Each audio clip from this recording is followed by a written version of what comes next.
प्यारे बच्चों नमस्कार। आज के पाठ्यक्रम में हम चलते हैं चतुर्था पाठ सुभाषतानी। पुस्तक निकालेंगे पृष्ठ क्रमांक 14। सुभाषतानी पहला श्लोक पढ़ रहा हूं। तपोबलम तापसानां ब्रह्म ब्रह्म विदाम बलम हिंसा बलम साधुनां क्षमा गुणवताम बलम। तपोबलम तप तप माने होता है तपस्या, बलम माने होता है बल। तापसा नाम षष्ठी विभक्ति है तपस्वियों का। एक लाइन का क्या हो जाएगा? तपस्वियों का जो बल है तप होता है, तपस्वियों का बल तप होता है। ब्रह्म ब्रह्म विदाम बलम, ब्रह्म माने होता है परमात्मा, ब्रह्म विद्या माने विदा।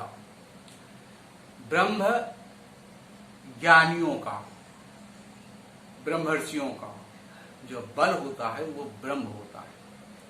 हिंसा बलम साधुनाम, हिंसा का अहिंसा साधुओं का बल होता है। क्षमा गुणवताम बलम, क्षमा गुणवताम बलम, और गुणवानों का जो बल होता है क्षमा होता है। क्षमा बढ़ने को चाहिए, छोटन को उत्पात, काहरी का घटियो जो मारही भृगुलात। ये कथन आता है। क्षमा बढ़ने को चाहिए, जो बड़े होते हैं उसको क्षमावान होना चाहिए। छोटन को उत्पाद, छोटा तो उत्पाती होता है, उपद्रवी होता है।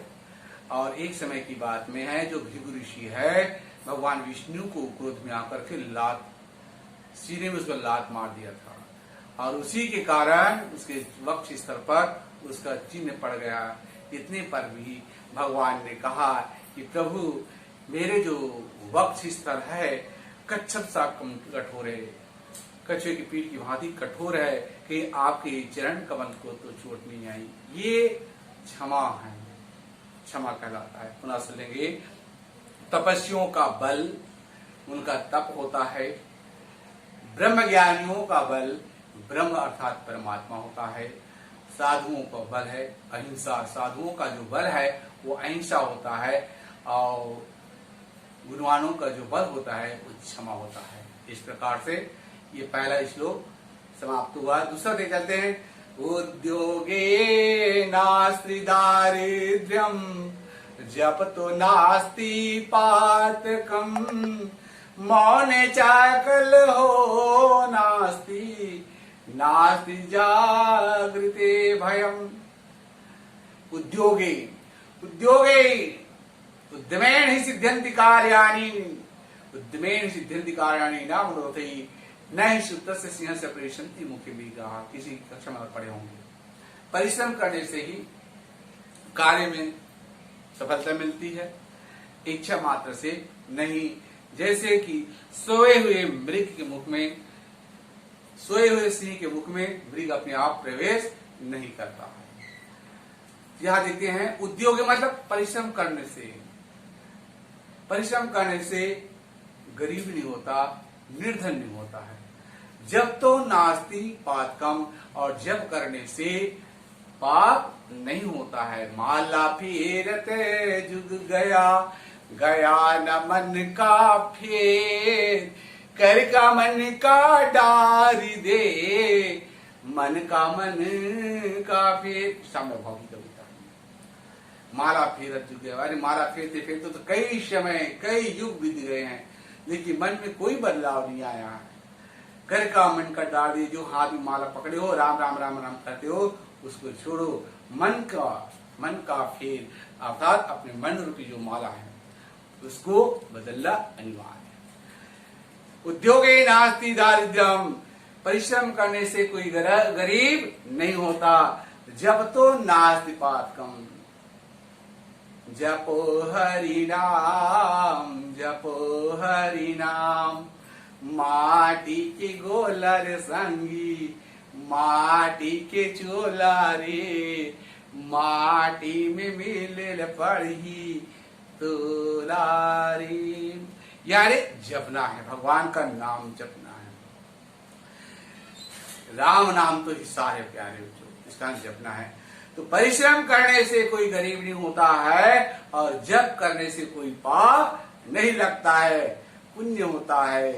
मौनो च कलहो नास्ति, मौन रहने से, चुप रहने से कोई विवाद होता ही नहीं। अरे झगड़ा हो रहा है, चुप करना, चुप हो जाओ, क्या झगड़ा होगा? क्या नहीं होगा, शांत हो जाएगा। लोग कहते हैं लड़े से अच्छा टरे अच्छा, यानी जहां लड़ाई हो रहा है वहां से आप हट जाओ, क्या परेशानी होगा? नहीं होगा।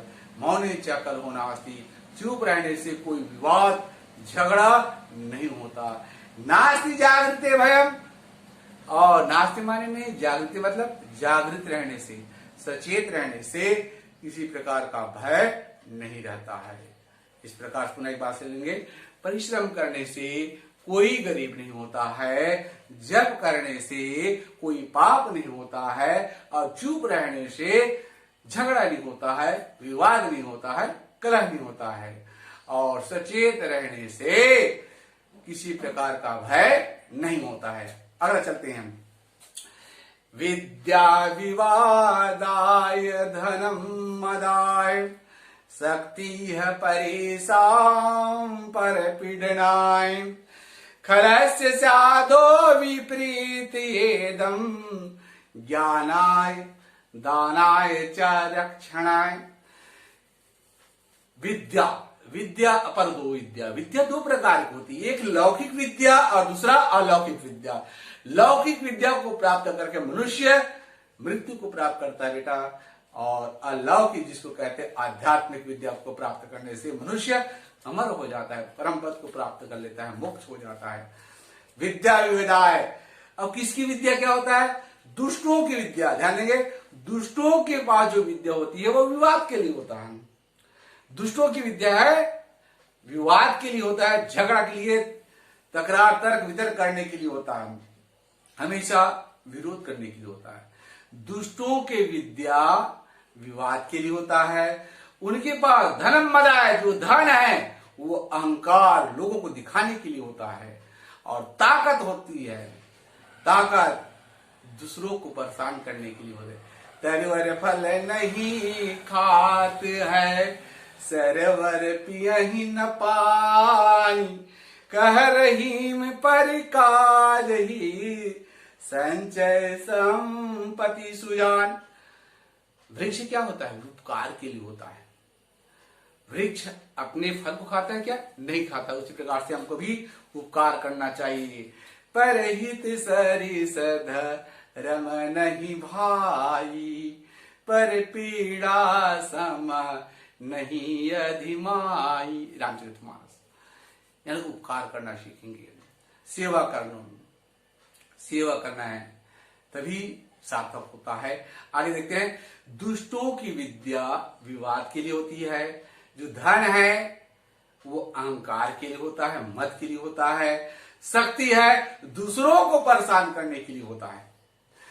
खलस्य साधु विपरीतम एदम, इसके विपरीत दुष्टों की उल्टा सज्जन लोग का जो विद्या होती है वो ज्ञान के लिए होता है। सज्जनों की विद्या ज्ञान के लिए होती है। धन होता है, दान भोगो नास्त्रिस्यो गत्यो भवन्ति वितस्य, यो न ददाति यो न भुक्ते तस्य तृतीया गतिर्वधि। धन की तीन गति होती है। दान करोगे, अरे हमारे पास जो वस्तु है ये तो उसको खाएंगे या दूसरों को देंगे, ना खान दे न खाए तो ऐसा चीज गौधन हो जाते। छत्तीसगढ़ी में कहावत है ना। धन की तीन गति होती है, दान, भोग और नाश। जो न दान करता है न भोग करता है उसके धन की तीसरी गति अर्थात नष्ट हो जाता है। तो संतों के पास जो विद्या होती है, ज्ञान होती है, ज्ञान के लिए होती है। संतों के पास जो विद्या होती है वो ज्ञान के लिए होती है। धन होते हैं दान के लिए होता है, और जो शक्ति होती है वो रक्षा के लिए होती है। इस प्रकार से पुनः एक बार सुन लेंगे, दुष्टों की विद्या विवाद के लिए, धन अहंकार के लिए, शक्ति दूसरों को परेशान करने के लिए, पीड़ा पहुंचाने के लिए। ठीक इसके विपरीत सज्जनों की जो विद्या होती है वो ज्ञान के लिए होती है, धन दान के लिए होती है, और शक्ति है रक्षा करने के लिए होती है। तीसरा, समाप्त हो, चौथे चलते हैं।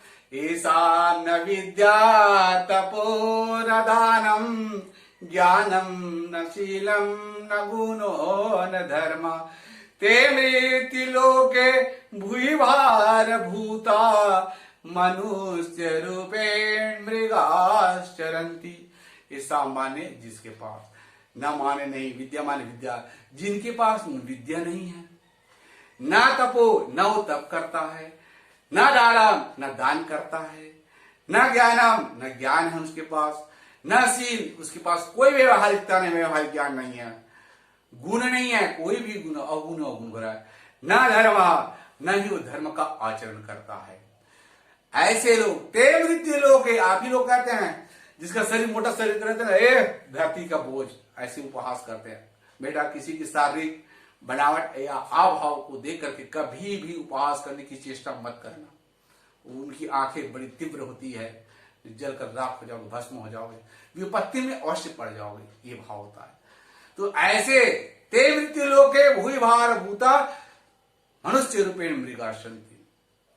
कौन लोग? जिनके पास न तो विद्या है, न तप करता है, न दान करता है, न ज्ञान है, न व्यवहार है, न गुण है, न धर्म है, वे मृत्यु लोक में धरती का बोझ है, भार तुल्य होता है, और मनुष्य के रूप में पशु के समान विचरण करते हैं। इस प्रकार से। और पांचवा और आज के अंतिम पे चलते हैं। सुखार्थी नाम कुतो विद्या, सुख माने चाहने वाले, सुख चाहने वाले को कुतो विद्या, विद्या कहां, सुख चाहता है, विद्या कहां मिलेगा।